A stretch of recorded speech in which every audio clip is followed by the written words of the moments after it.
switched over to my phone. So let me see if I can see everybody. I see Counselor Hogan, Counselor Bay, Counselor Peniagua. I thought I saw Driscoll. I'm here. Okay. Counselor Rudd just joined.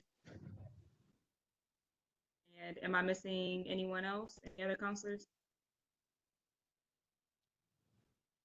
Okay.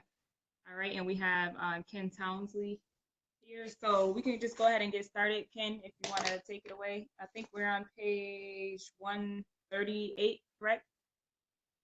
Yes, Counselor. Okay. You can go ahead and get started. Good morning, Counselors. Ken Townsley, Director of Code Enforcement for the city.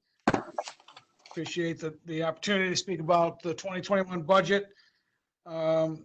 Just to give a quick synopsis of what we have here before I'll take questions. Our expenses went up a little over 5%, and what I projected for revenue has gone down about 5% as well.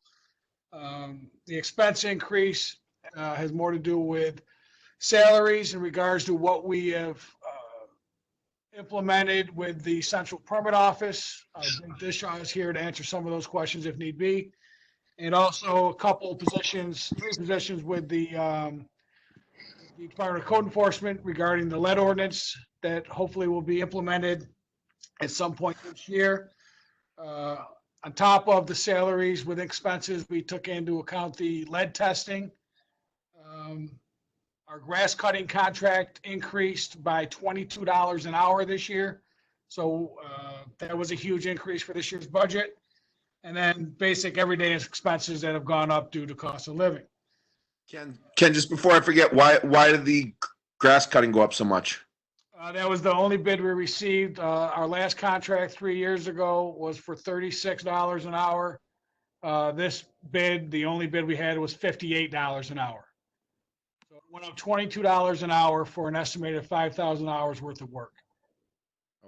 Also included in that, counselors, is the Syracuse Development Center. That was a $24,000 addition. One second. So out of all the companies in the area, only one company bidded on this particular job, the grass cutting? Our grass cutting for the vacants, yes, Council. We had one contractor bid it. Okay. It surprised me as well. And it wasn't even the contractor we had the last couple contracts either. It was surprising. Okay. It's $60 an hour. $58 an hour, Counselor. 58. $8 an hour. Yeah. But that went through the whole process. And once again, through the county's bid process, we had the one bid. So they're locked when it comes to that.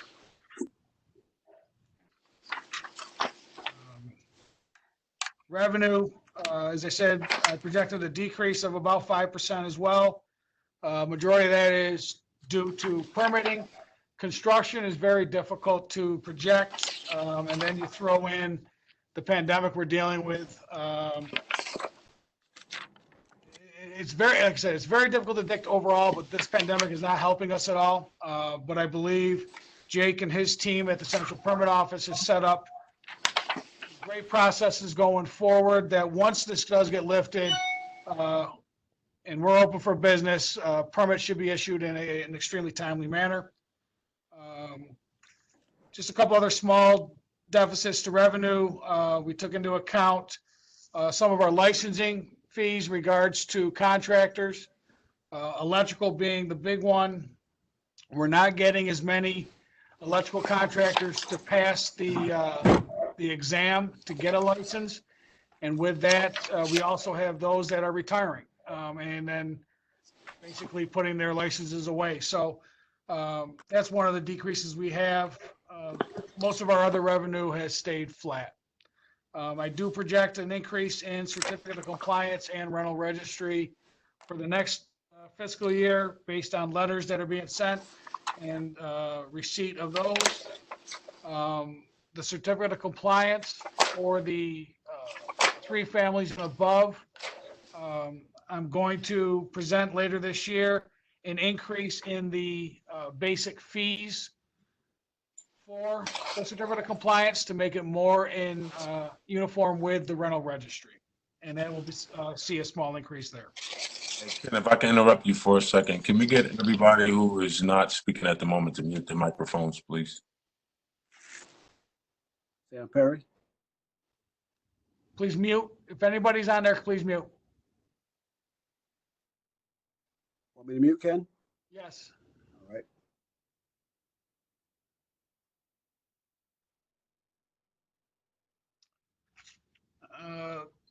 That basically covers expenses and revenues, special objects line, the demo line, we left at 500,000 this year, and that will be funded through CDBG money.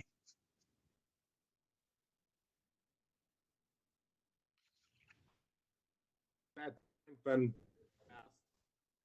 CDBG money. Yes, this is the first time that we've had the ability to use CDBG money for the demo line, Counselor. Could I dig into that, Ken? What changed that enabled you to use CDBG money for demos? Was it something changed or just a change in protocol? This is utilizing, and I'll let Mike Collins, Commissioner of MBD, speak on this, but going through the budget with the CARES stimulus money we received, we believe this is one avenue we could use that money going forward. Is that correct, Mike? Yeah, so councilors, this is an eligible expense, and for CDBG, and so as we look to be able to offset the revenue losses that we're expecting this year, this was one of the places where it was appropriate to be able to use grant funding. So it's a one-time fix to the problem. We won't be able to do that again next year. You'll be able to use you're going to use the total of $500,000 from those funds for demos. And how many demos would you be able to do with the 500,000? It'd be no different than what we've done in the past, approximately 20 to 25 demos. Along, with that, it's also the cost of the asbestos surveys. And we also utilize that budget line, that object line, to do our vacant property cleanups. So contracts are being signed. Our guys have gone out, cited, we've given them their comply buys. With the vacant properties, we don't get we do not receive a very high compliance rate at all. So therefore, we send the contractors out to do our cleanups that DPW can't do or won't do. Anything larger than a couple $1,000s, we will get DPW involved to help us clean up.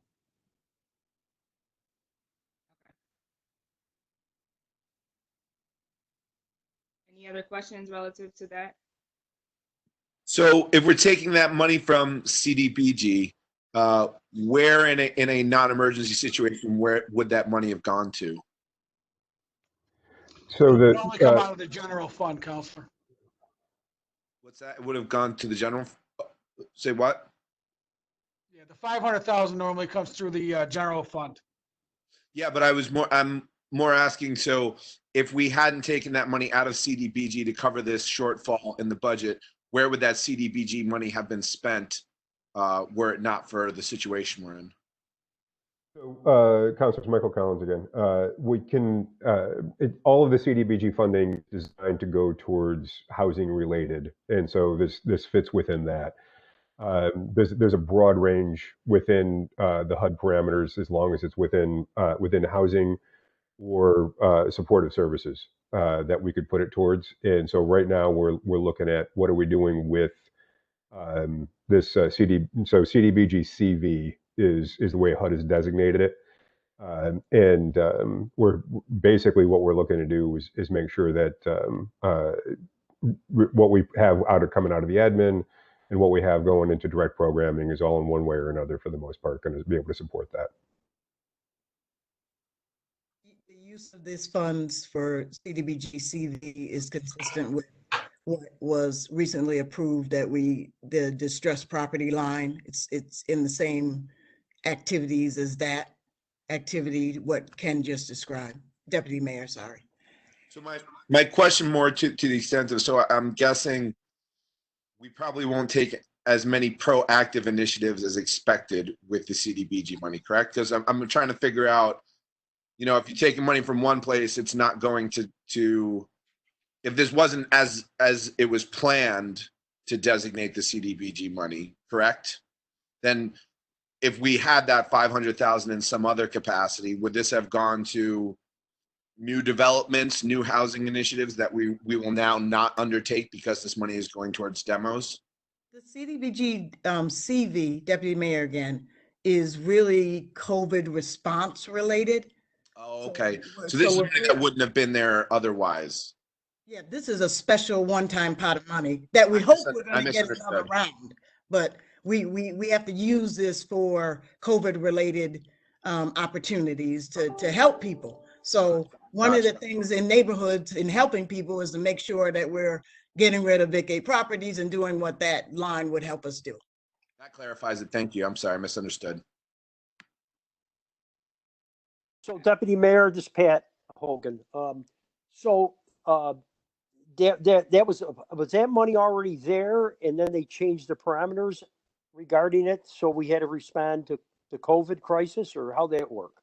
No, it was a newly allocated pot of money through HUD by way of the federal stimulus. Okay, so we've already received, when we received that? We've received notice of getting the money. We Oh. still are waiting for the actual money. Now we're in the planning stages of how to use the money. So we're okay if a highwayman doesn't grab it on the way here or anything like that? We're okay with it? I think we are. Okay, so we don't have it yet, in other words. But we did get a commitment letter, correct, Mike? Yes, that's correct. We've got a commitment letter on it. For how much total? A little over 2.9 million. Okay. And then the plan for the other 2.4 million, it comes, how do we? So is the mayor addressed in his initial budget outlay to the council, about $1 million of the CDBG will go towards housing related costs within what we will direct within the city. And then our HUD team, the grant team, is looking at what's the best way to take that other little bit less than $2 million and put it out into the city. The majority of it will go towards, at the moment, what we're looking at is how do we put as much of that as possible into keeping people in their houses. But that's for another time. Councilor Rudd, if you remember, we were going to offset the cost in the general fund with some inspectors, particularly lead inspectors. Again, one time, we're going to have to find this, we're going to have to reestablish these costs in the budget after this one.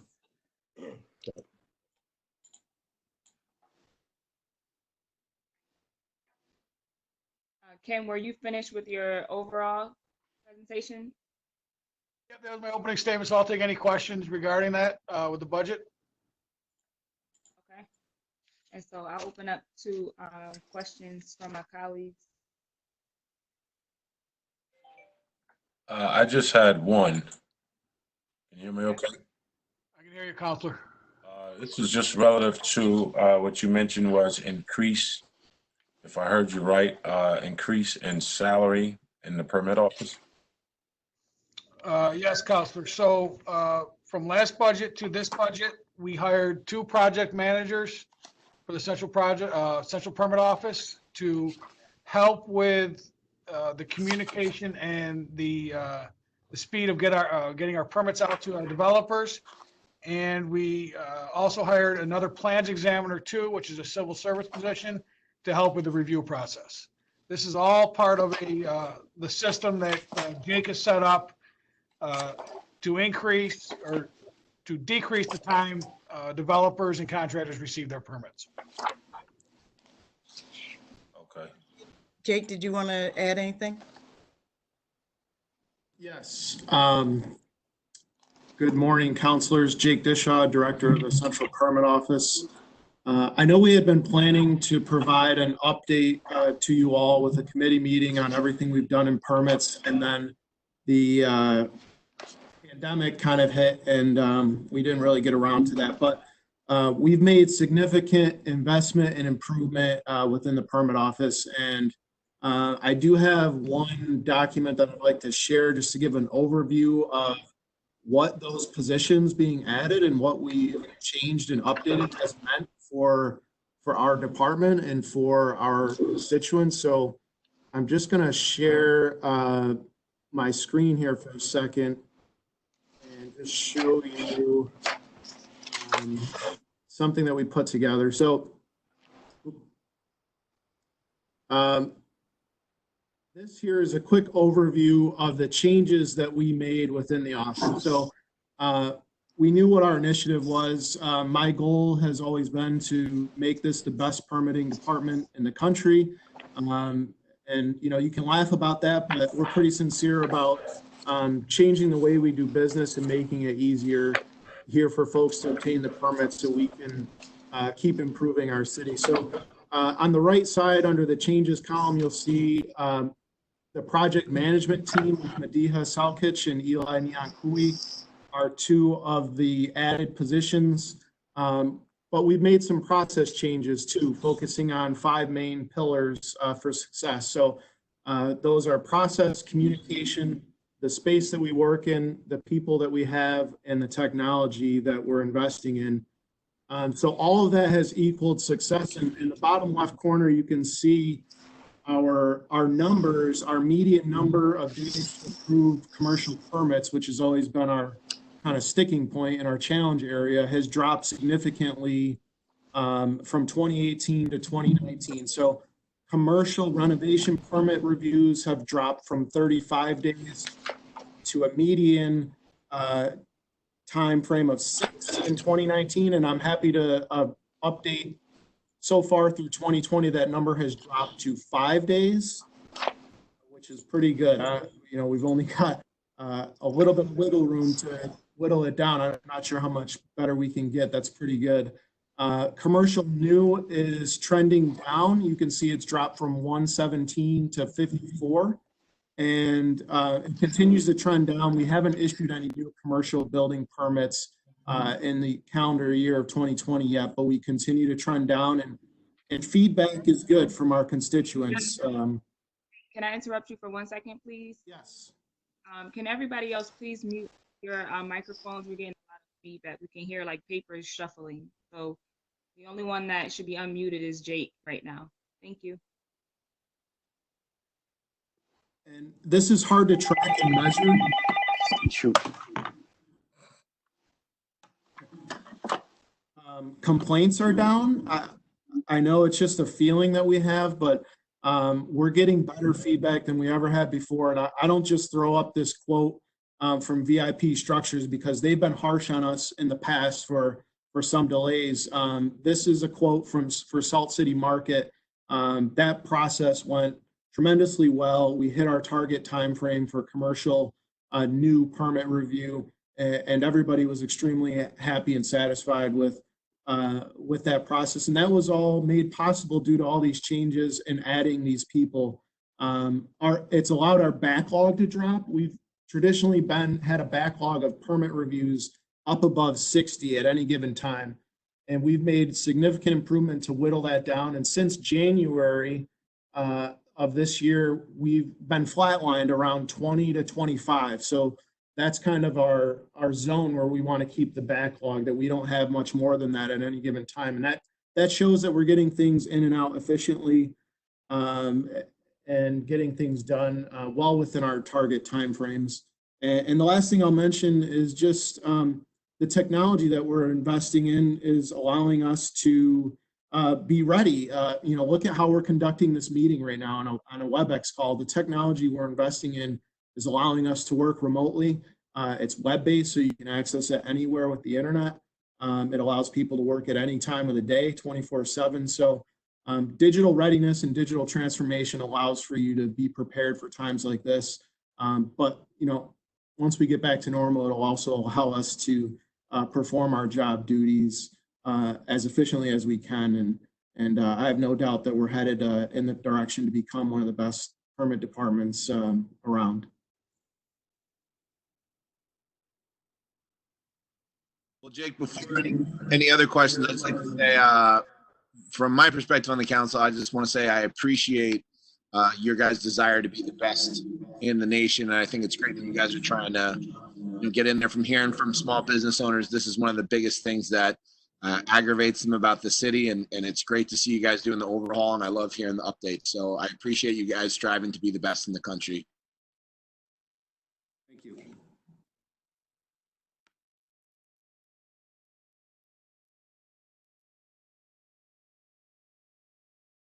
Is there a storm coming through? Everybody just got really dark. Yeah. It's, Heated and snowing all of a sudden. Oh, The locusts are coming, Deputy Mayor. any other questions? Counselor Rudd, questions? Overall, are you about to end it if I say no? What's going, you said there might be more, rental registry stuff. Are you gonna mail all the landlords, all houses that should be on it? Yes, Counselor. So to answer that question, as part of the three-pronged questions you guys had for the Deputy Mayor and the Mayor. So the week of February 17th, we sent out a little over 2,300 letters. I mentioned that in our hearing. Those were for those properties that never complied in the past. So those have gone out. We have received approximately 700 applications with that, an increase of approximately $75,000 in revenue. The other 150 to 200 are either owner occupied or family-based exemptions or vacants.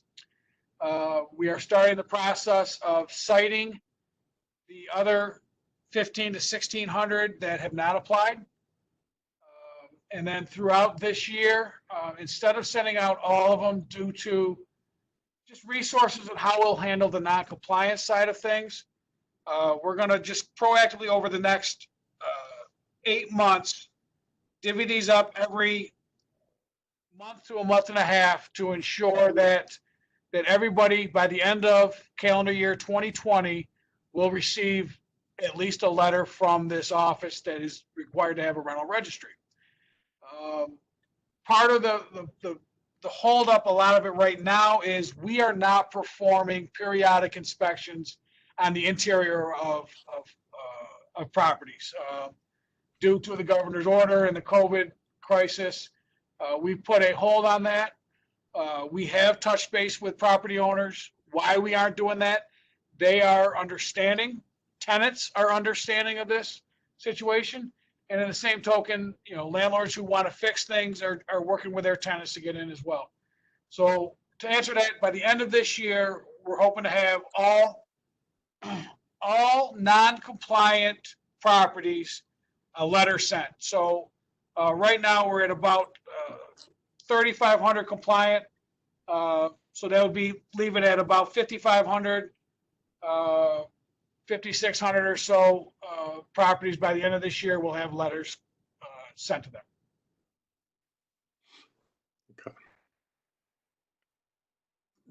I'll just add the internal interior inspection is an important component of that.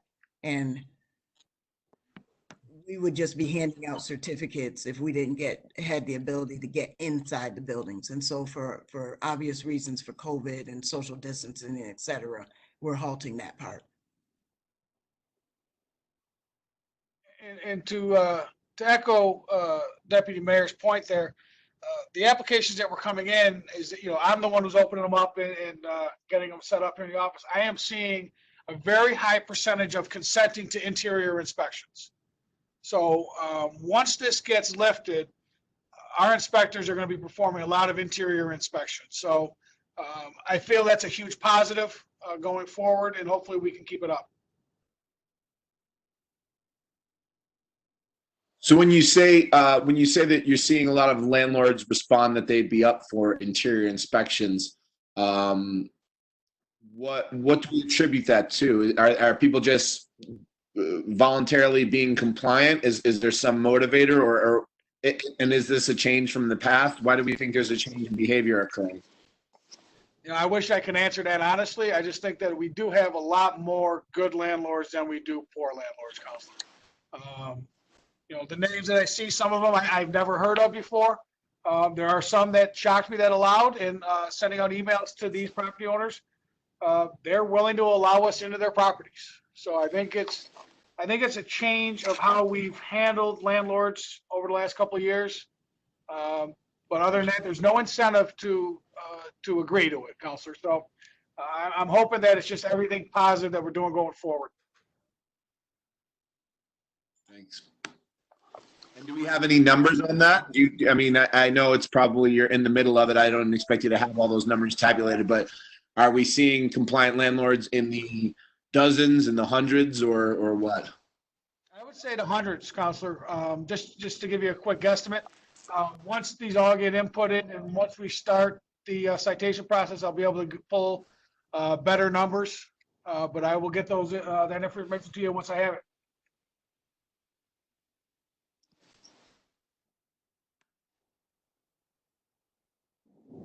Yeah, man, it's serious out there.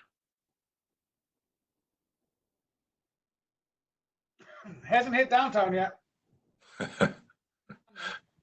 Yeah, it's on its way. It Yes, it did, Ken. You're just not looking out your window. It just went through. was aggressive. Ken, Trading on my budget hearing. You're in the zone.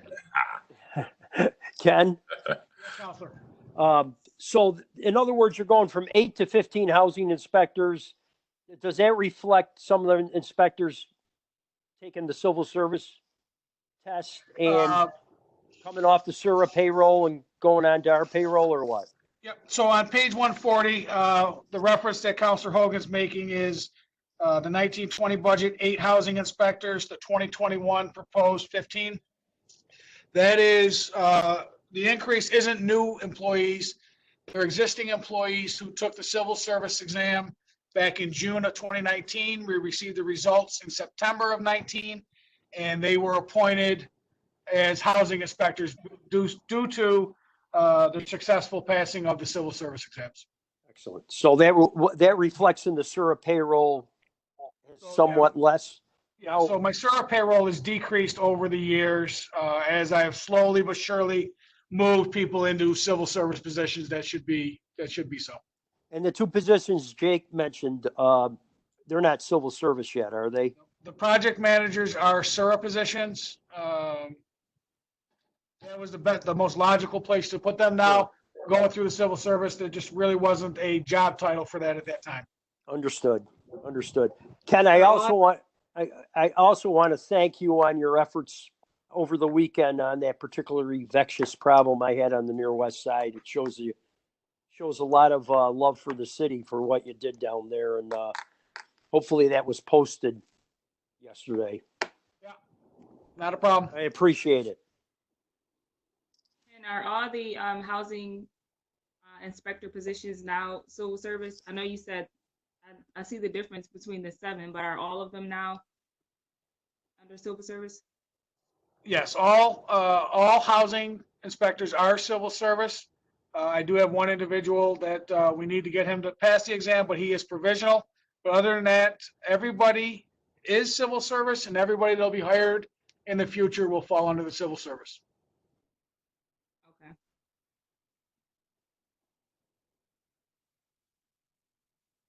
All right. Can you repeat that, please? Who was that? Who's speaking?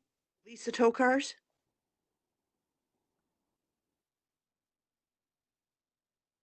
So housing inspectors all fall under the civil service. Any questions, Lisa, you can feel free to give me a call after the meeting. Okay. All right. Well, if there's no further questions or comments, then we are all set. Good, Ken? I'm all set. Any other questions? Oh, I see. President Hudson, did you just join or you were just coming back? I just joined. Okay. We were just getting ready to wrap up with codes. Did you have anything that you wanted to ask or comment on? No, because I didn't hear any of the presentation, and I'm sure you guys had it covered. I'm good. Okay. All right, thank you. All right, so with that said, then we're all done with the Code Enforcement Department. Thank you. Thank you, counselors. Thank you. Thank you. Jim has the record button. Here, and this is the Finance Committee budget hearing, and Councilor Chumra, the chair, has to teach his class, so I'm standing in for him on this one. And this is the budget hearing for the Bureau of Administrative Adjudication. And along on the call with myself, you have Councilor Pat Hogan. I don't see Councilor Carney still. I don't know if he's here. I mentioned him because he's on the committee with us, but also we have Councilor Paniagua. We have President Hudson, Councilor Driscoll, Councilor Allen, and I believe that's it for the councilors. We also have from the Department of Codes, Mr. Ken Townsley. And Ken, are you presenting for board, or is Director Whitmer, Leah Whitmer will present, counselor. there she is, and we also have Leah Whitmer, the director. And so, Leah, if you would like to get started, that'd be great. Sure. So this is for the Bureau of Administrative Adjudication. I'm Leah Whitmer. I'm the Director and Chief Administrative Law Judge. I gave a pretty extensive overview back at the committee meeting in February. So unless there are specific questions how we operate, I'll skip that and just highlight, some of the accomplishments this fiscal year. At this point, we've issued first, second, third, and even fourth tickets. We've issued multi-violation tickets. We've had as many as 15 violations ticketed for one property. We've issued tickets for all fee levels. There's 4 of them: periodic inspection, general property maintenance, blight, and zoning. We've held our first appeals panel and then several subsequent appeals panels. And we continued to build out the BAA to get up to full capacity. As we discussed at the committee meeting, some of my top priorities are software solutions, like Jake touched on in the codes budget hearing right before this. I think that the technology is such a key. I think if we can figure out that solution, we'll be in a great place. And we've also been working closely with Ken and the whole codes department on our processes and procedures to enable the ticketing and hearings on a much larger scale.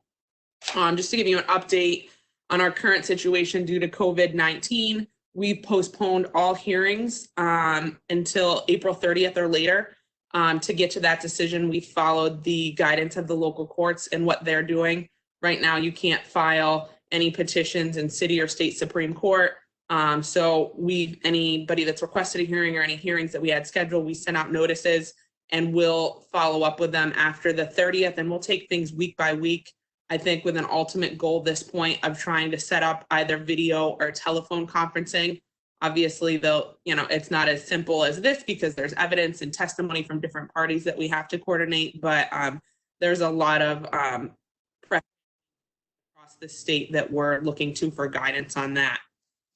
Regarding ticketing, Codes has halted all ticket referrals in the sense that Ken and his team are referring tickets. We're processing them, but we're not serving them right now. And we'll also be evaluating that week by week. The idea behind that was, right now is not a great time to hit property owners with fines and penalties, which each ticket is essentially an automatic fine. Whether it's a penalty depends on if the person defaults, if they request a hearing. And, landlords may not be receiving rent right now. They can't file eviction proceedings for violations that require work to be done. They obviously, you'd have a hard time getting, based on the non-essential orders, contractors, and all of that. So again, we'll be evaluating that weekly, and we'll have a bunch teed up for service at the point that we're ready to resume ticketing. And I did reach out to some of the other cities with bureaus across the state. Rochester is doing things very similar to the way that we're doing right now and kind of taking it day by day, week by week. We've been working with codes to address some of the backlog for older cases. I'm talking 2019 back to, 2013, 2014, 2015, that long ago. And we've developed with the law department and codes a letter that codes will be sending out to property owners, notifying them that they have an outstanding complaint that to codes knowledge has not been rectified. And if they don't contact codes within 15 days, then the case will be referred to the BAA and ticketed. So that's kind of where we are with the current situation. Before I jump into the budget, any questions on our process or any of that I covered? No questions. I meant to make an announcement at the beginning, make it clear for any people who may be listening. This is a budget hearing, and it's not the time for public comment or questions. And so I just want to respect that fact. Okay. Sorry, Leah, if you could proceed. Thank you, Counselor. Okay, in regard to the budget, I really parsed it down as much as I could. I'm constantly evaluating what I think is necessary based on our current needs and where I think we're going to go. Obviously, based on the current economic climate, there were some further reductions. I know in the committee meeting we had talked about, I believe Councilor Green said, hey, just, let's throw some money at this housing problem. But I think based on where we're at right now, we really parsed it down. In the future, I do hope to add additional staff as we continue to ramp up. I think that will be necessary. So I'm sure I'll be before you, hopefully sometime soon, requesting that. But right now, it's not something immediate. And obviously, there were other places in the budget that needed those funds. The biggest thing you'll see with the budget is that in previous years, it had been fully and then partially subsidized by CITA. This year, there's no CITA subsidy, so that's what the increase is due to, the bottom line there that the city will be responsible for on our budget.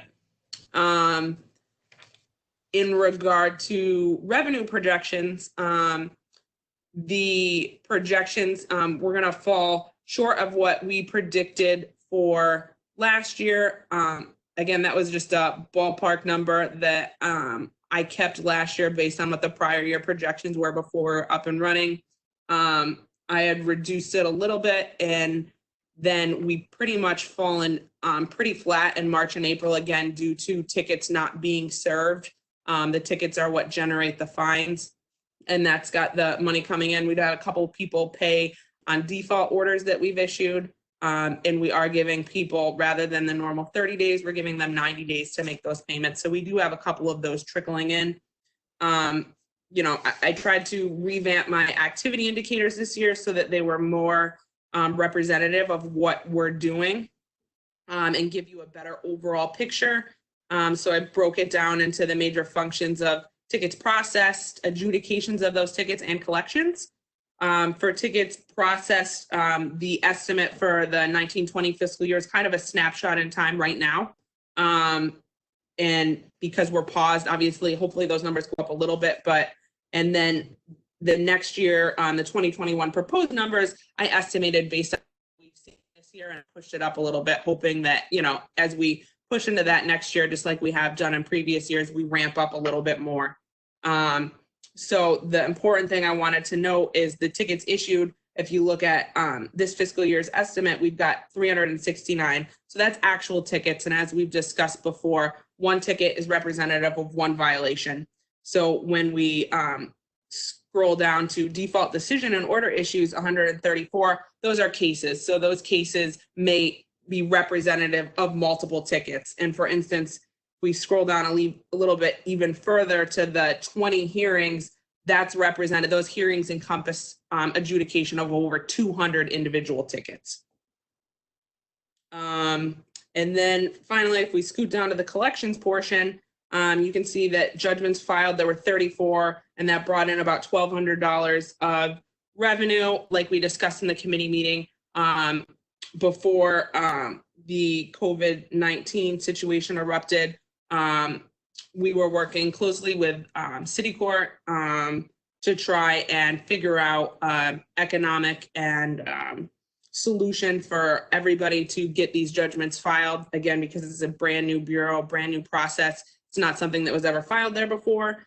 So we're making some headway on that and hope to resume filing judgments in the future. Again, obviously right now you can't file a judgment. The courts aren't accepting those because they're all shut down.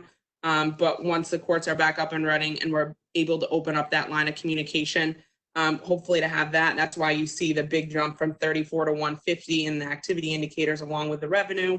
And then the final line there, the 8,240 and anticipated 60,000 for next year. That would include revenue from all fines, penalties, or judgment collections. It's kind of our whole pot. I'm happy to answer any questions on those. I know that ticket versus case differential can get a little confusing. Are you ready for questions overall, or you had more to say? Sure. Okay. Councilor Rudd had a few questions, and so I'm going to read directly from what he sent me. In this reference, he's, I believe, referring to page 132, fiscal year 21.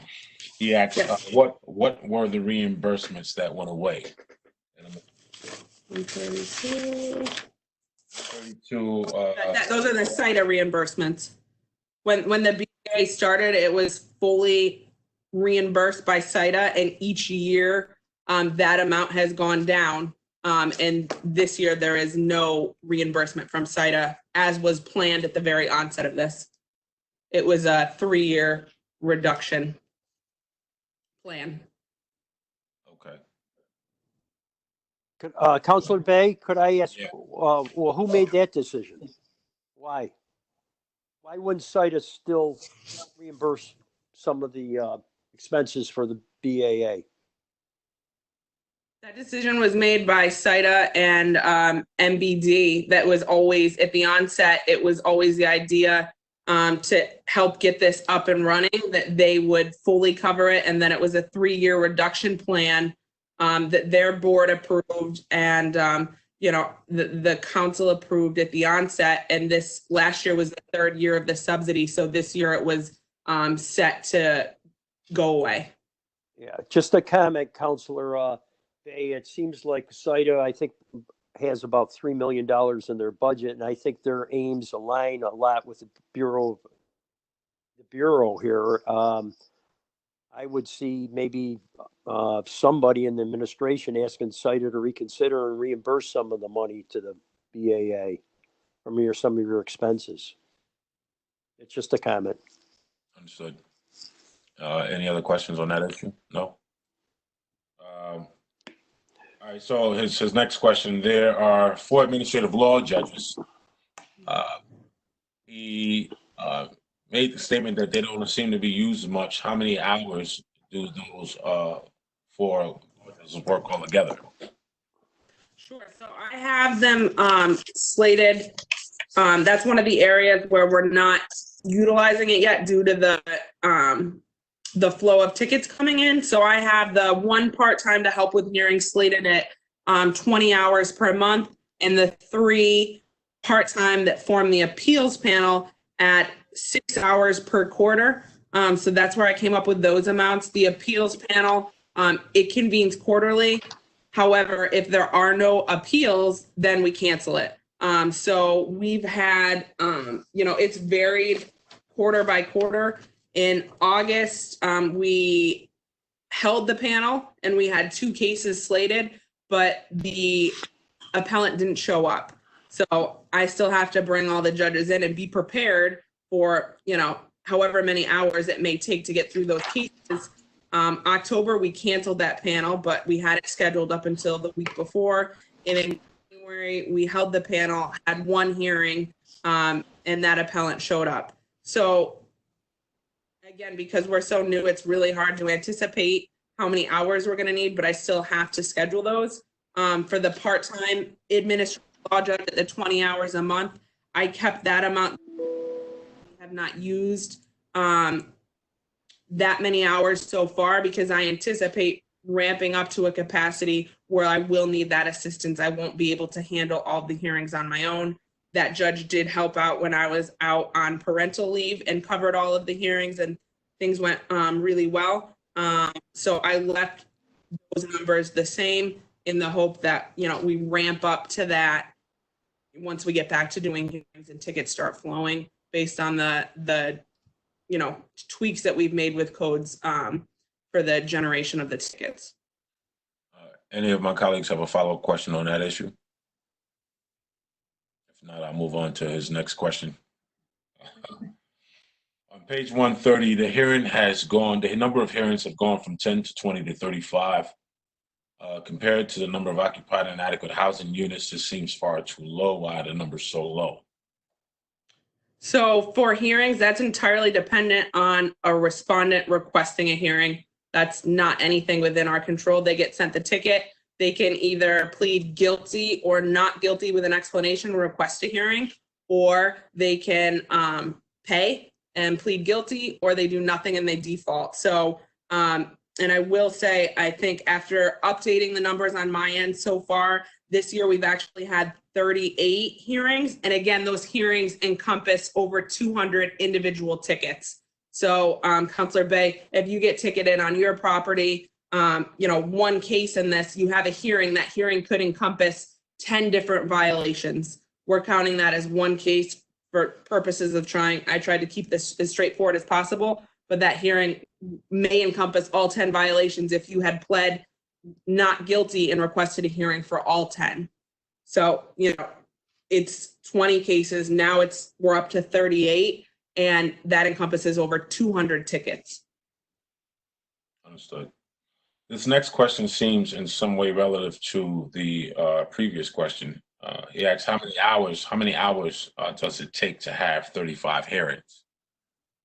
And again, that's completely dependent on the number of violations within one case. If it's a one case and the violation is a failure to apply to a rental registry with just the code inspector and the respondent, it takes around 30 minutes. If it's 15 violations and we had a case right before we shut down where the respondent brought his property manager, the maintenance man, and one other person, and codes, I think, had the director and an inspector, and that one took over 2 hours. So it really is dependent on the number of violations, the number of witnesses, and the number, the amount of evidence and testimony that we're taking in. But I'd say generally they range from, if the respondent doesn't appear, 5 minutes to we've had them over 2.5 hours.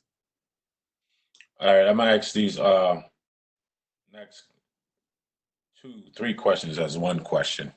All right. He asked, is there any operational constraints in the number of notice of violation tickets issued? Any operational constraints in that respect? Also, he said, why is it only 600? And how has this pandemic affected their abilities? Sure. I'll work backwards through those. I think I already explained how the COVID-19 pandemic has affected it. I got to the 600 doing simple math based on the numbers this year and rounding up for next year. I think I was overly conservative, but I didn't want to put an inflated number and not for it to be attainable or representative of what we'll be able to do. Hopefully we hit that, but I think what I've learned over the past 1.5 years is things take a little bit longer than I anticipate, and that I'm sure all of you would like to see this going, but there are a lot of layers behind it. And then finally, as far as capacity, I think this is representative of our current capacity with current staffing and with Code's ability to generate the tickets.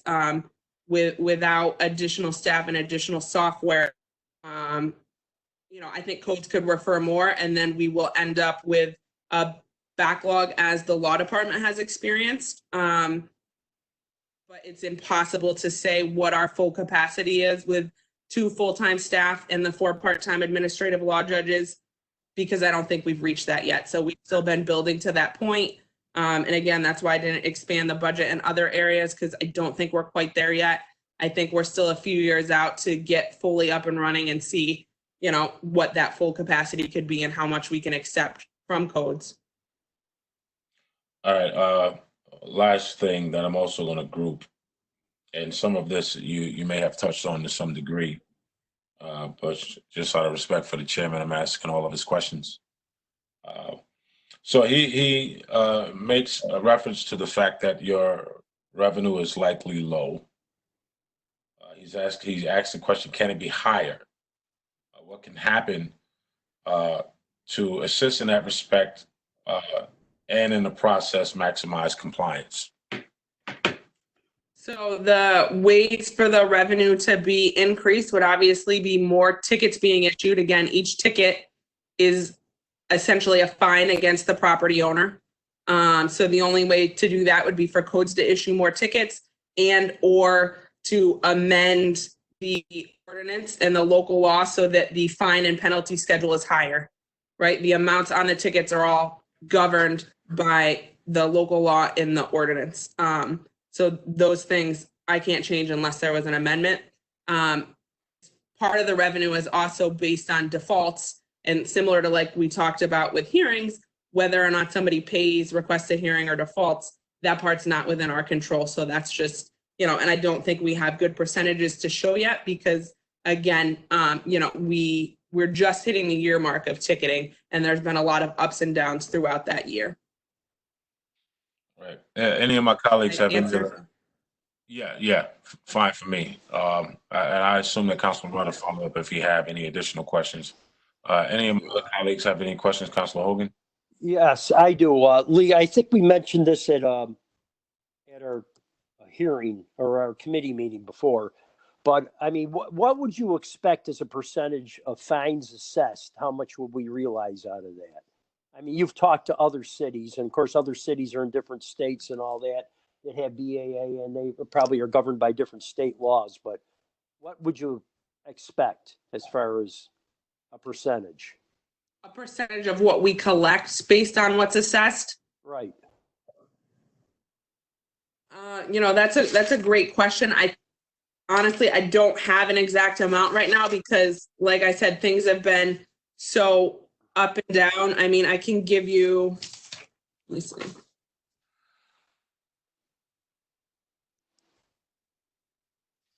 Out of the, you know, since we started ticketing in April 2019,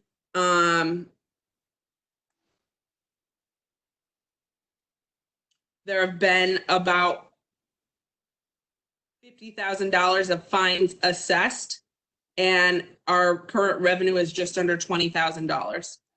Okay, I guess this is some. I know Kristen's on the line, but I mean, this is a situation where if they don't pay, our only recourse is to go to court and get a judgment against them. Correct?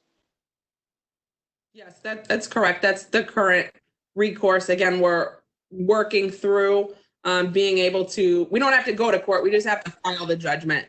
The default decision and order issued by the Bureau in and of itself is a judgment. We file it with the local courts so that it's as a judgment, recorded as a judgment, and placed as a lien on the property. And then we're also working to eventually be able to roll that onto the taxes. Right. I think that's a conversation that Kristen and I were going to have on that, as far as, because the state would allow us to do it, but there's some nuance in the law that, Kristen, are you on? You're uncomfortable with it, right? Correct? With that ability to lay it on the taxes? There's some aspects of the state legislation that's difficult to implement based on some of the language that the state used. I've been in contact with Magnarelli's office about it. And we've, you know, setting aside those issues, we started taking steps to try to implement it, and then got sidetracked by, sent home to work. But yeah, so that was something that we were, going to try to dig into in the next year. The other thing I would say on the collection side is that, once we do get a judgment, it gets tossed over to the collections group here in the law department, and It's a balance between using our resources to go after the really big dollar amounts, you know, a $40,000, $50,000, $60,000 judgment versus a $100 judgment. Now, we won't prioritize just based on the size of the judgment, because then that would completely undermine sort of the effectiveness of the BAA. Like, we need to, I think part of the effectiveness of the BAA needs to be sort of speedy, you know, enforcement, that we're not going to let those fines just go into a black hole underneath all the other judgments, because if we do that, we'll quickly get out that if we, you know, if we don't pay, don't worry about it. So I am going, you know, I have been communicating to that group that these BAA judgments should not be deemed insignificant merely because the dollar amounts look low to you. So we are putting a focus on, you know, collection of those. I do think the solution would be, for especially those minor amounts, to just lay them on the taxes if we were able to do that. So I'm willing to work with both of you on that. That's Yes. Any help I could give in any way, let me know. Yeah, and Counselor, this is just, you know, a mini snapshot, because again, we weren't filing the judgments for very long before we decided to pull back and work more closely with the courts to figure out a more economic solution. But we filed 34 judgments, and then 11 of those were paid, bringing in $1,200, because those were all judgments for $100. And we have almost 200 waiting to be filed. So I think every layer you kind of get a little bit more response, right? Codes ticket or code sites, and you get some people who comply, and then they refer and get to the BAA, and we get some people who pay or comply, and then we issue a default decision in order, and again the number kind of goes down, and then when we do a judgment, we're serving them again. So I think each time you're getting 1, more people paying the fines and penalties, and 2, more people complying, as I think Ken illustrated when he provided some of the rental registry numbers this morning. So I think once we get that up and running, you know, that'll be a nice layer. And then if we can figure out the tax thing, you know, that'll be ultimate for those who just aren't complying with the payment of fines and penalties. And obviously for those who aren't complying with the underlying violations, those would be the ones that would likely be then kicked to the law department for filing in city or state Supreme Court. Okay, thank you. Thank you, Lee. Thanks, Kristen. For my other colleagues, I just want to express an interest of time. I know that the law department budget hearing is supposed to start in a couple minutes, literally. So I don't know if you guys have any questions. I believe, Madam President, that's the meeting you run, if I'm not mistaken. But is there any other questions, Councilor Allen, Councilor Driscoll, Paniagua, or President Hudson? No, Councilor Pro Tem, but we're going to be on this line, James? We stay right on this line. Okay. All right, thank you all very much. Thanks, Lee. And there's no need to leave unless you want to mute for about a minute and a half. The President is just showing a minute and a half. See you soon. Jay, do we have the page? So who's on from law?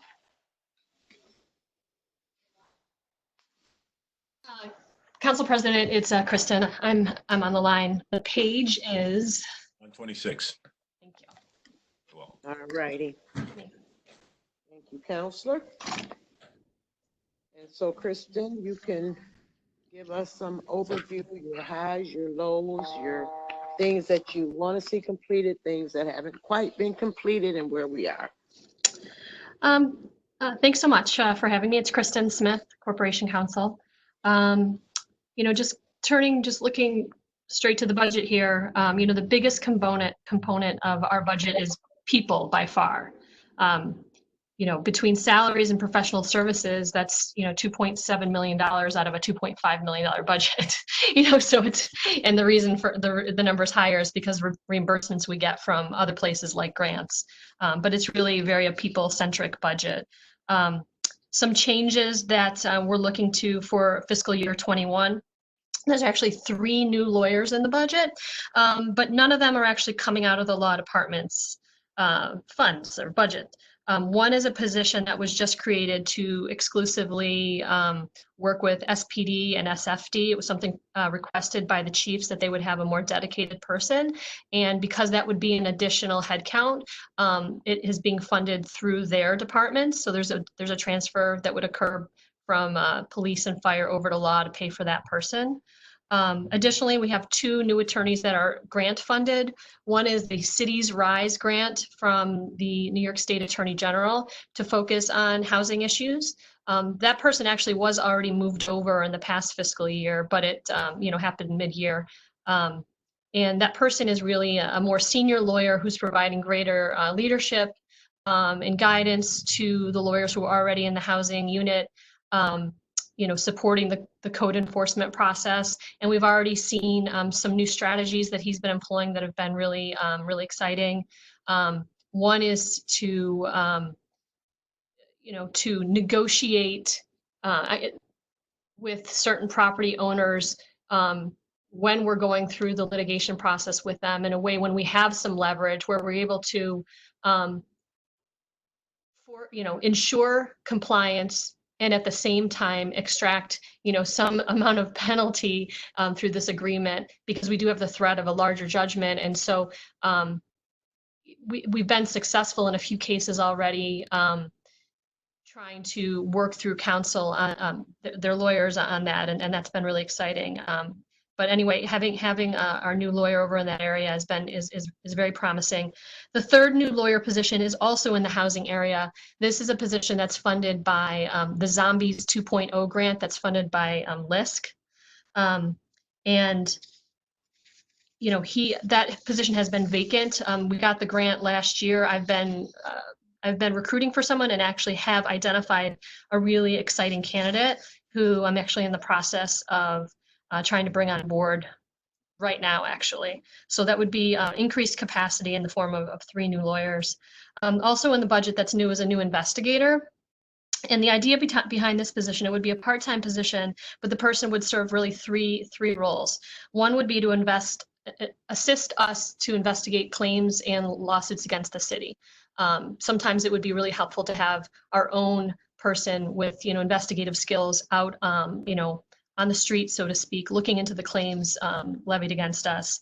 The other thing that person would do would be to serve legal papers on our behalf. We currently pay outside process servers, so we're going to look into whether we're going to see if this person would have the capacity to cover that for us to reduce that expense on the other line.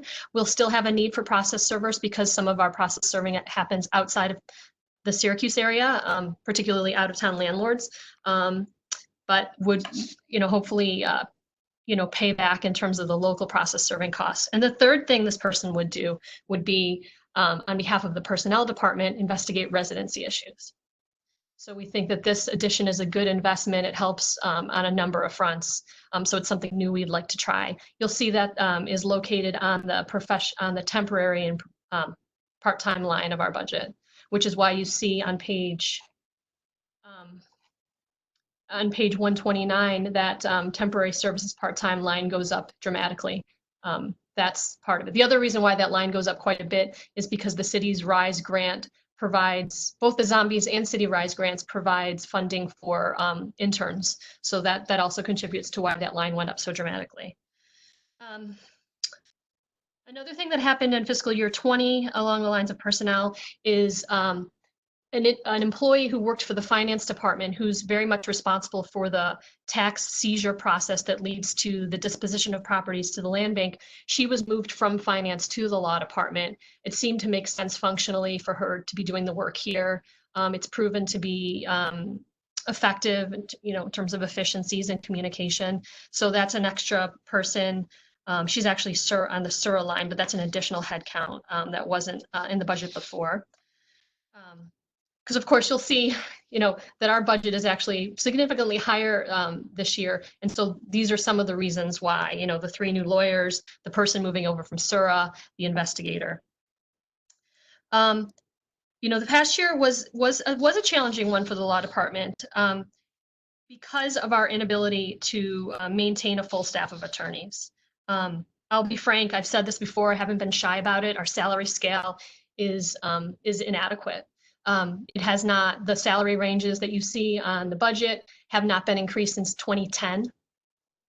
So now we're 10 years in, and each year it gets a little more difficult, but after 10 years is when, we really are feeling the pain.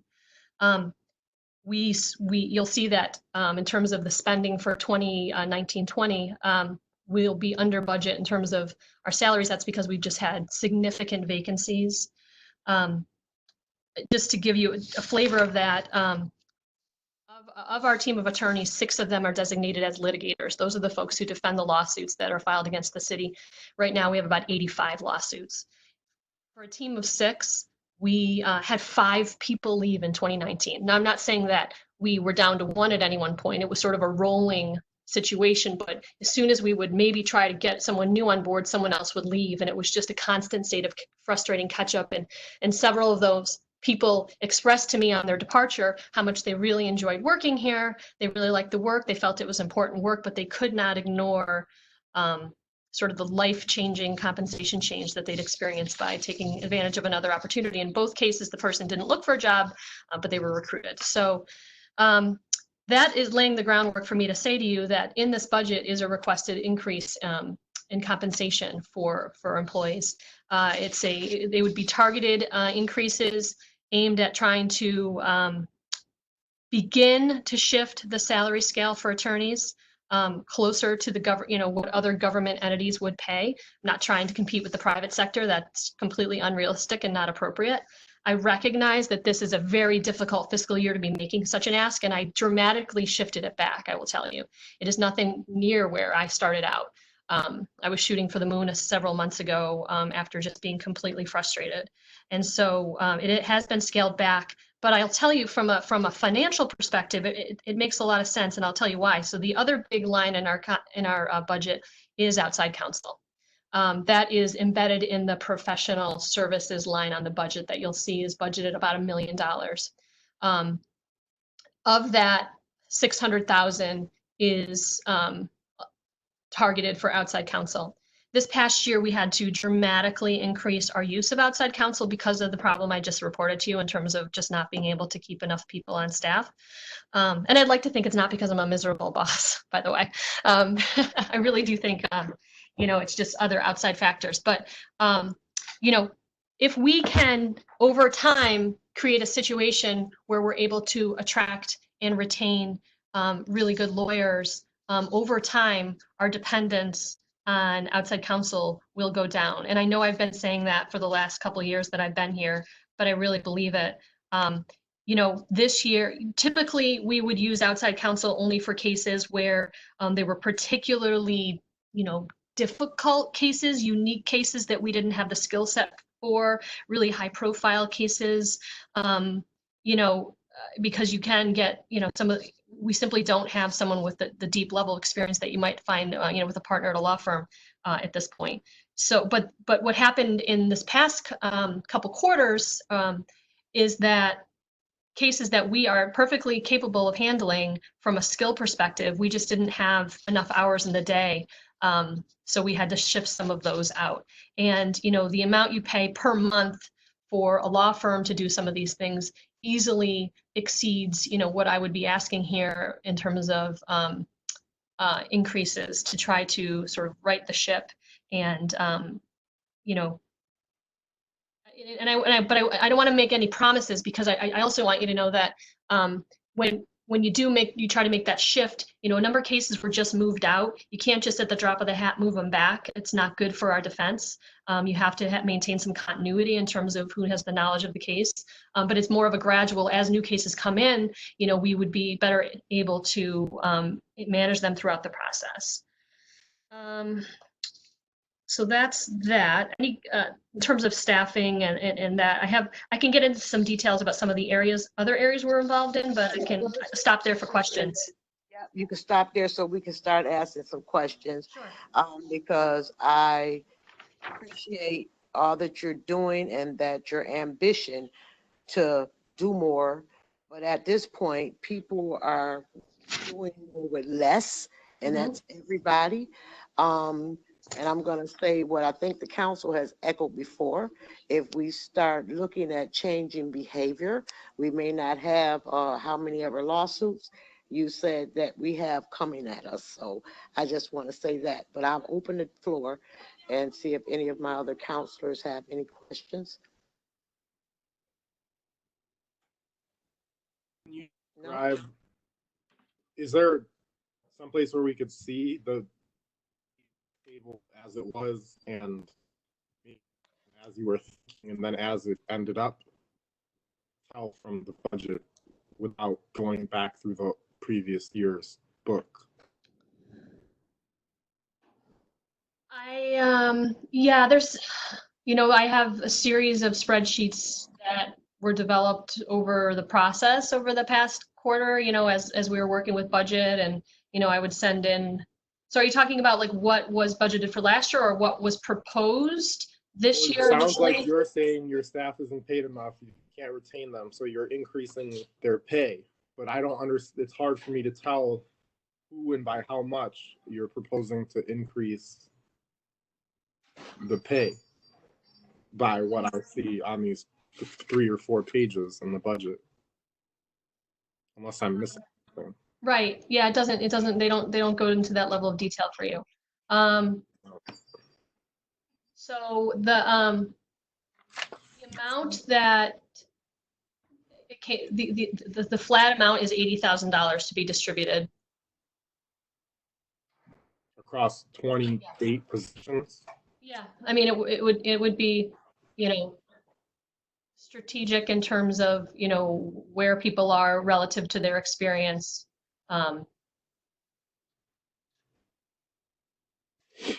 Okay. 40, and the police department has agreed to fund 40 of that because a significant amount of that work is done on their behalf. So it would be 40,000. So 40 from SPD and 40 just from the general fund. Counselor, I'm gonna let you finish, but okay, Kristen, help me understand. So they're gonna provide 40 of that, but they're getting their own attorney? Yes. Because the attorney that they're getting is not doing any litigation work. She's focused on, all their general legal issues, of which there are many, in terms of labor relations, in terms of policies, procedures, that sort of thing. And then it was, and then we discussed, in order for, just to facilitate, the best support, that if we could, I negotiated basically with Chief Buckner that we could shift an additional amount over to fund the attorneys who are defending the lawsuits against the department. Okay, we'll talk offline because that really doesn't make sense to me. But okay. Yeah, let's do that, Counselor. On that dialogue is the law department money is taxpayer money, the police department money is taxpayer money. It's all taxpayer money. It's not like Absolutely. Absolutely. Understood. Yep. And along with Councilor Rudd's comment, the money that we lose in lawsuits is taxpayers' money too.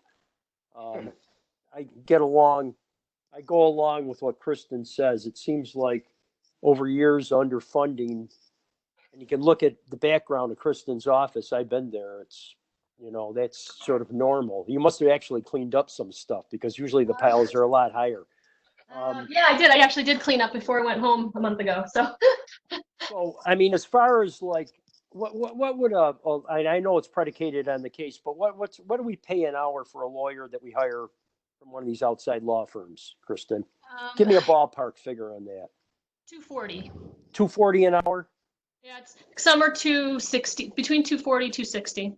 So we're talking about like paying an extra, I think $1,500 out of your budget to maybe spread around 28 lawyers, $1,500 a piece, something like that, $40,000.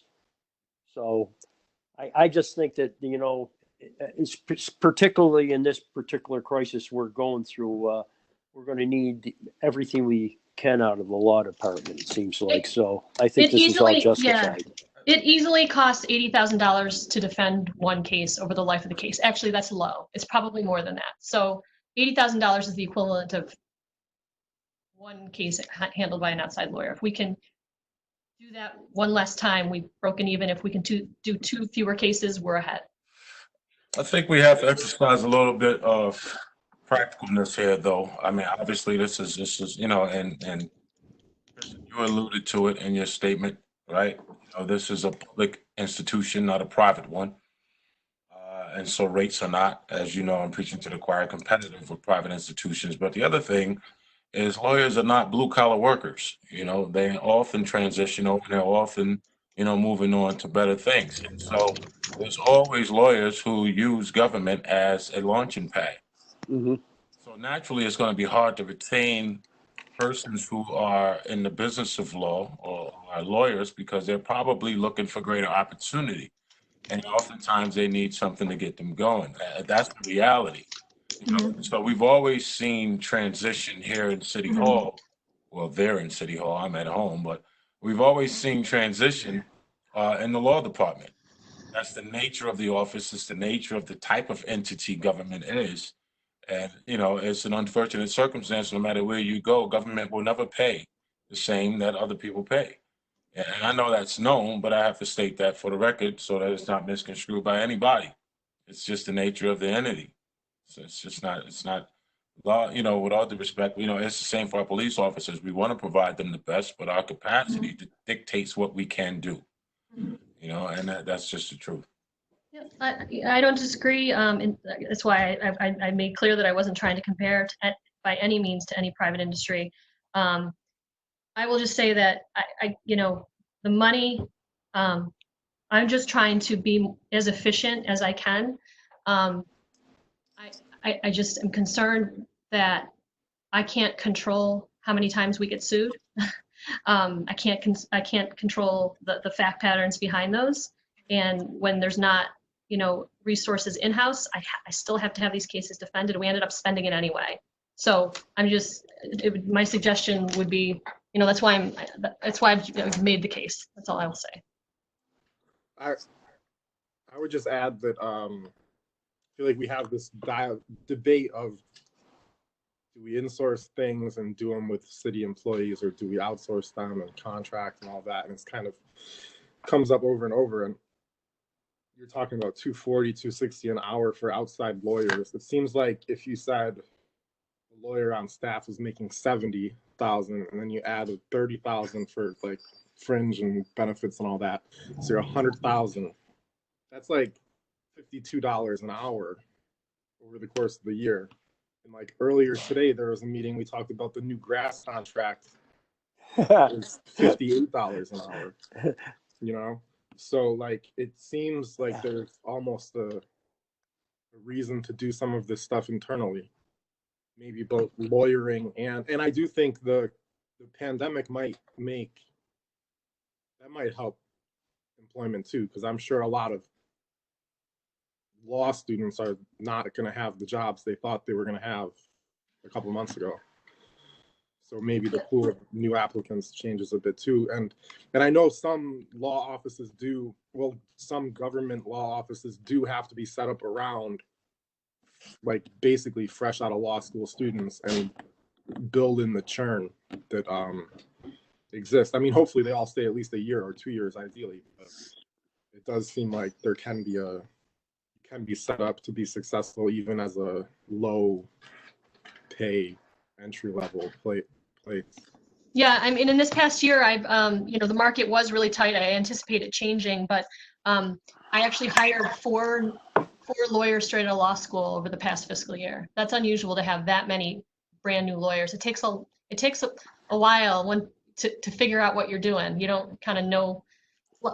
Law school doesn't necessarily teach you how to be a lawyer right out of the gate. So there's a lot of investment that we need to make into those people and mentor them, and it takes quite a bit of time to get a return on that. But did shift to that model this year, and hoping that, you know, those folks find this career in public service rewarding to stay here more than a year or two.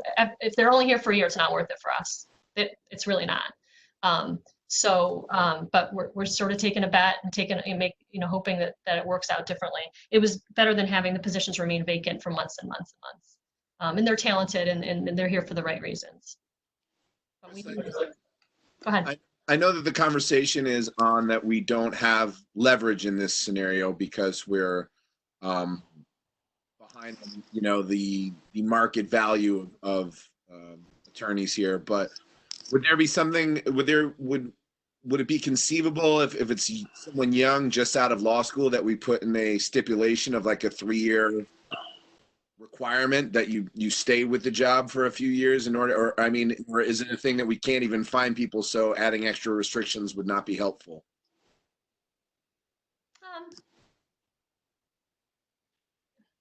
Something to think about. Something to think about.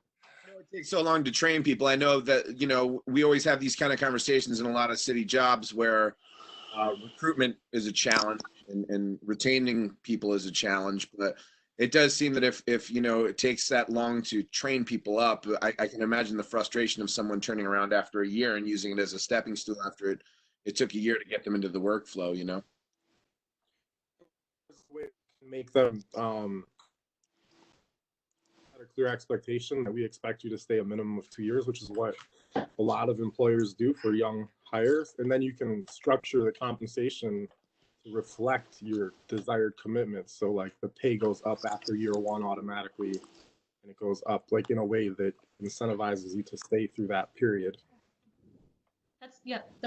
That would be a great way to do it. It's hard to make those multi-year promises given our budget process.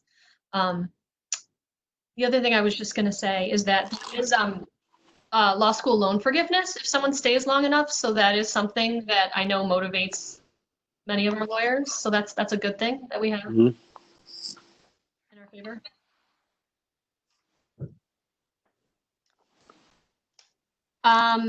In terms, do you want me to move on?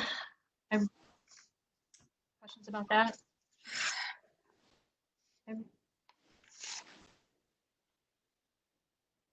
I just want to feature one other thing, and which is our FOIL area. You know, we receive about 1,000 FOILs a year.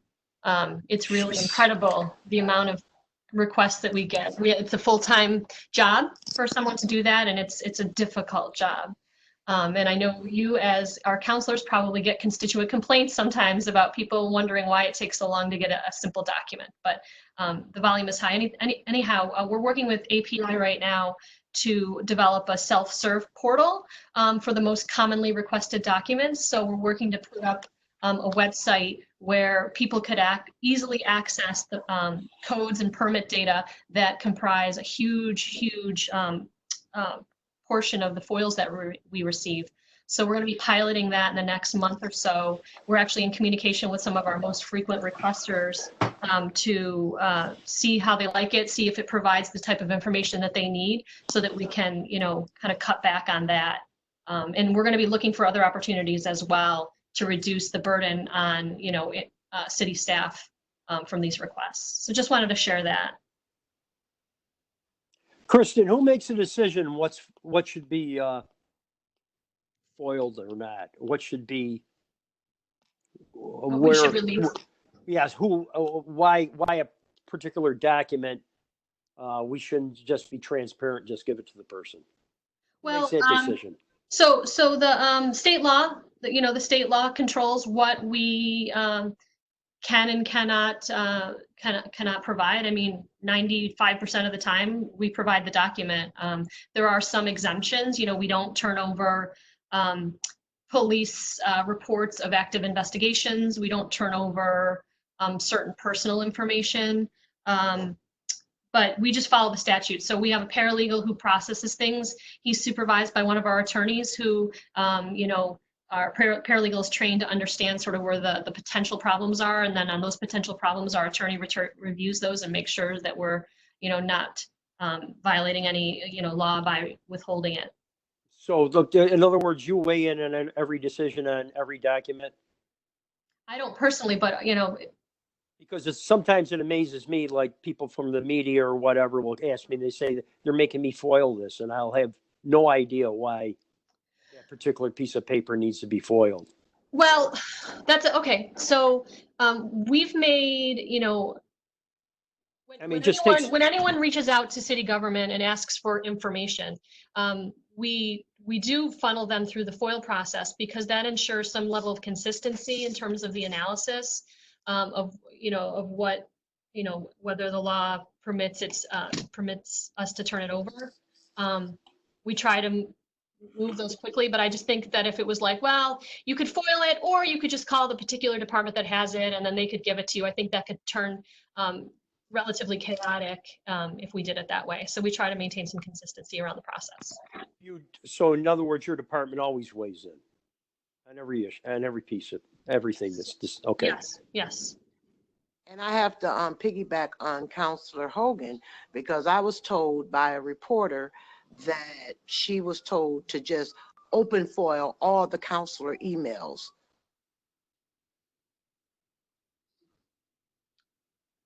I'm not aware. I haven't seen a foil that looked like that. Don't they have to be looking for something specific? Oh yeah, yes, absolutely. I mean, we do get foils from particularly reporters that tend to be what I would call fishing expeditions, right? They don't know what's going on. They don't really know what they're looking for. They just want to kind of see what's going on behind the scenes. And so we typically push back on those and ask them to be more specific.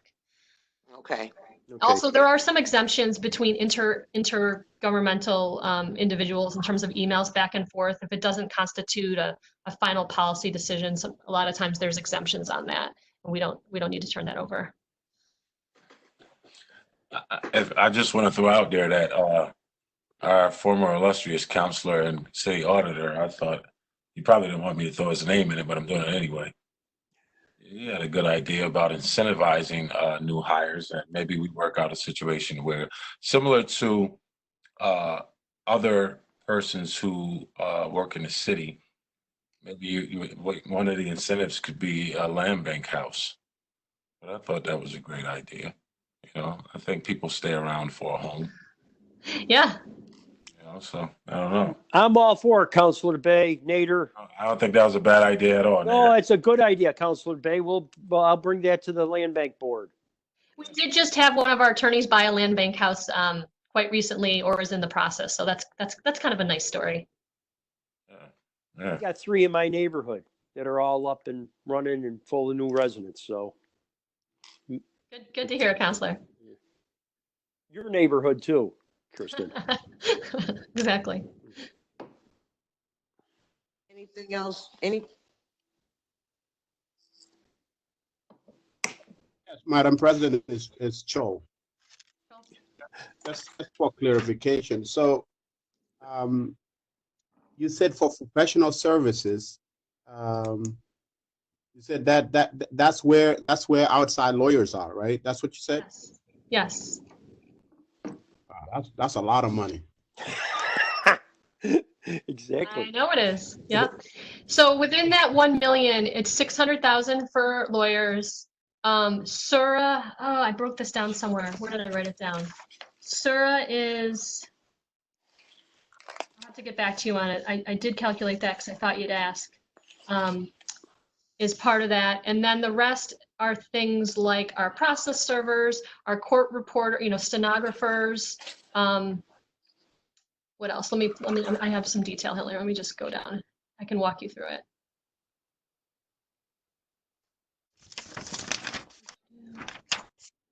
Okay, so.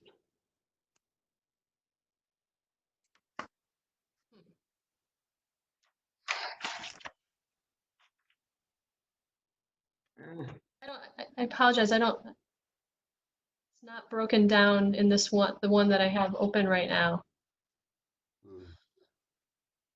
All right. But yeah, but it's the, investigators, when we have labor arbitrations, we have to pay for the arbitrator.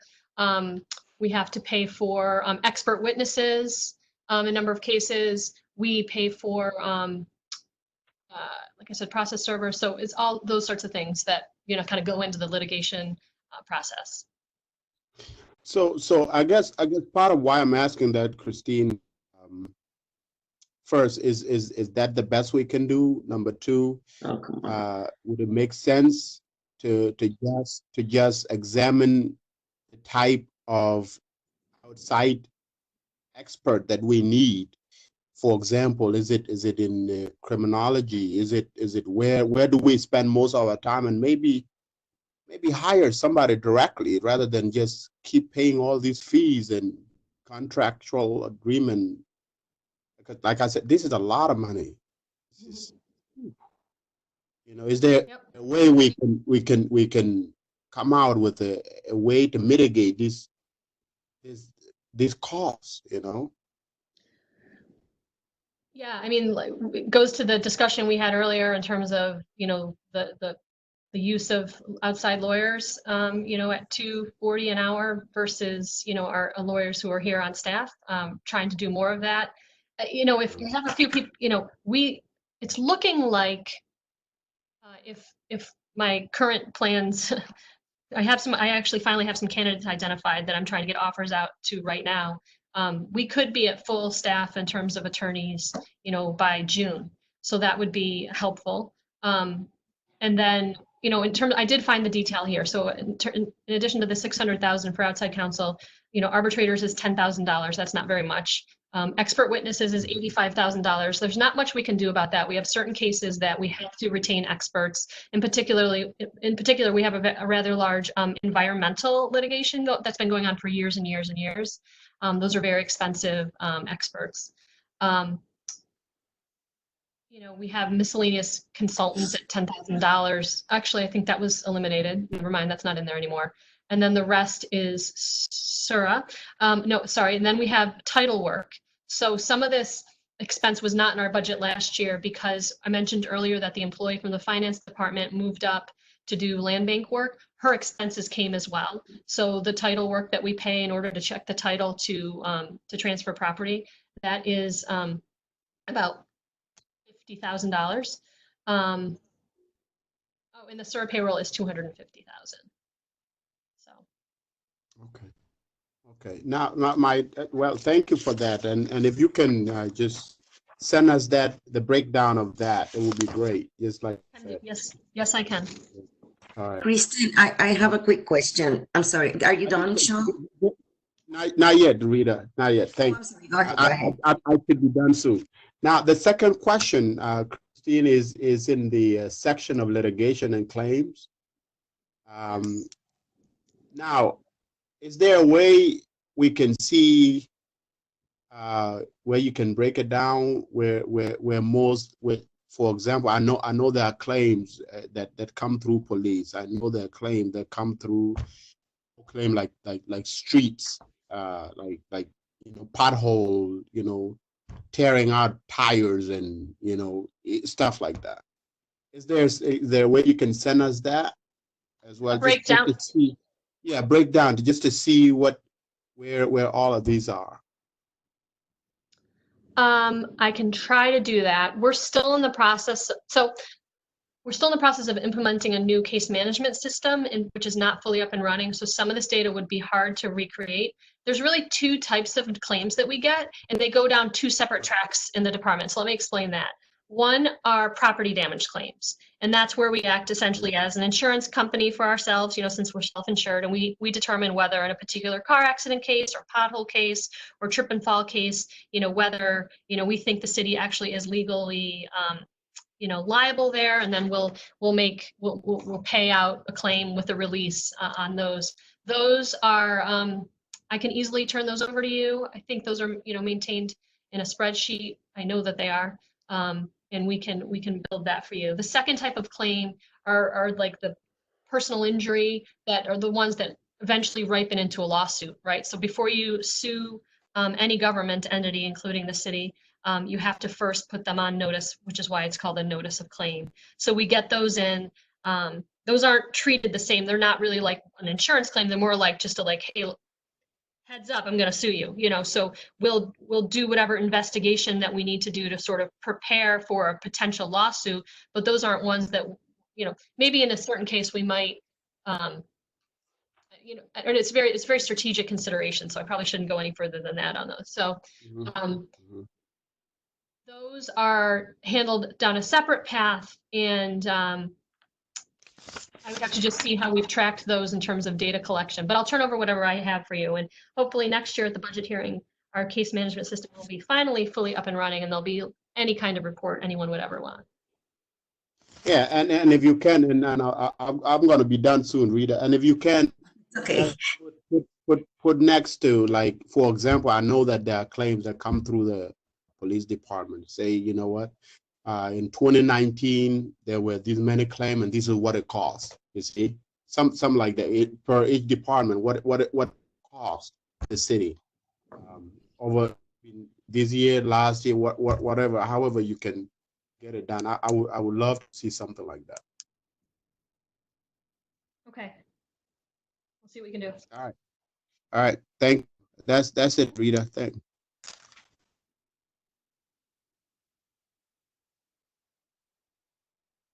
Councilor Paniagua?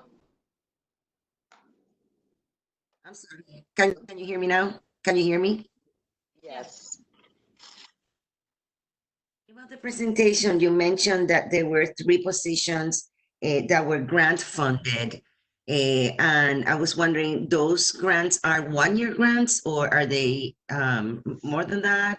What happens after we're done with the length of the grant? They are 2-year grants, and We're on year 1. we're just starting, yes. So it covers this fiscal year completely. To be frank, we have, going back to the earlier conversation about turnover, we almost always have vacancies for lawyers. So I would anticipate that we would, shift someone back into one of those lines. When a grant ends, unless we're able to obtain, additional grant funding. These are, grants that were actually sought and obtained by NBD in partnership with law. And they're very good about continuing to seek out those types of opportunities. So we'll be partnering with them to look down the road so that when we do come to the end of that grant funding, that we've got another one lined up behind it. Okay, all right. Good question. Good question. And then I just have one more question. It's the first time I go through this. And when you talk about in page 127, judgments collected, there's a of $325,000. Yes. What happens after you collect these judgments? Where does that go? What is that? So it goes into the general fund. Yep, it is. So those are when we, bring legal action against property owners for code violations, or when parking tickets go so long with being unpaid that they turn into a legal judgment. We have a team of 3 people here who work on collecting those, and it goes into the general fund. I can report that the 200 and the estimate. I don't know if you hear me. Oh, can everyone else hear me? I think I can't hear you. Hear you, and Rita, we hear you as well. Yeah. Can you hear me now, Counselor? I think she's having some trouble. I will email the answer to you, but I'll tell the rest of you that we had estimated on here for the current fiscal year that we would end up at about $345,000 collected. We're actually ahead of that right now. If you're talking, I can't hear you. I'll connect later. Well, We'll separately contact Counselor Paniagua and let her know that answer. But we are ahead of that 345 for this year, so that's a good thing. Anything else? Counselors? Okay, you have anything else for us, Kristen? I don't. Thanks for your support, and anything you ever need, just let me know. But I have made a note of this few things that you requested today, and I'll follow up. Thank you. All righty, counselors, thank you very much, and administration for being here. And I'll see everybody else, counselors, at 3, correct? Yes, ma'am. Okay. Yep. Yes, sir. Yes, ma'am. Okay. See you then. I didn't know what Colin or Helen I was saying to us. I got both of you out. You called us both ma'ams. Okay, we got it. No, I did not. Hilarious. You guys.